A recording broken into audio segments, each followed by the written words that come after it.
Stacy in Chris's word of mouth truck.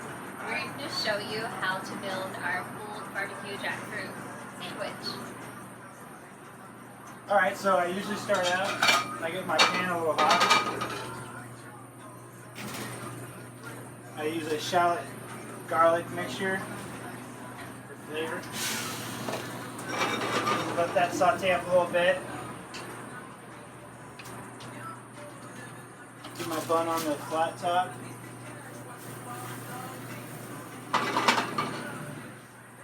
So is this a, what's the sauce you use for this? Is it like a homemade or? Yeah, so we make our own barbecue sauce here in the truck. It's pretty standard barbecue sauce. I like to make it a little sweet because I usually put a little acidity in with pickles. I make pickled celery on top. Just kind of add balance to all the sugar that's in the barbecue.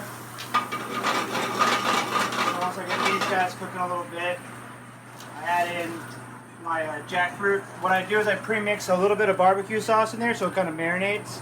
I shred it up some, and I add a little bit of herbs. Just parsley, chives, and dill. That's great.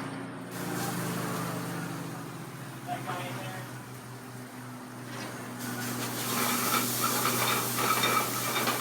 The beauty about this, you don't have to cook it like meat. It doesn't have to be brought up to a certain temperature, really. You just got to get it to like 160. Really simple. Add a little barbecue sauce at this point. And if you cook it longer, it'll get thicker.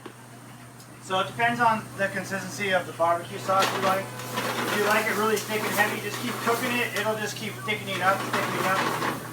If you don't like it that thick, sometimes I keep veggie stock around. I'll give it a little hit. It'll thin it out some. But once I see a little bit of steam coming up, I know it's above 130 degrees.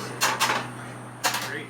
There we go. So at this point, just to make sure they get, I like barbecue sauce on my food, so I put a lot on there. The addition to all this that's in here. So we just dump all this beautiful jackfruit, which can be served sweet or savory. This is obviously savory, but it has a little bit of sweetness to it. So that's basically the jackfruit on top right there. And I like to take my pickled celery. So how do you pickle that celery? So I basically I start a pickling solution with 1 part vinegar to 1 part water. Okay. Maybe like 1/4 cup sugar, mustard seeds, and a bay leaf. And then I let that cook for a while so it's kind of like syrups up from the sugar. And I let it cool down all the way, and then I add my celery. I let it sit for about a day in the refrigerator. And at that point, it's kind of soft, but it still has a crunch to it. And it gives a nice acidity to the food. And the coleslaw, I like to make a day in advance so it has time to like marinate. It gets a little soft. And that's it. It's pretty simple. Nice. Simple and good. And vegan. Yeah. A pick. Nice. And that's it. Barbecue jackfruit Barbecue sandwich. jackfruit sandwich. Now all that's left to do is eat it. Just eat it. Awesome. Cool. Thanks, Chris. Thank you. both. Thank you.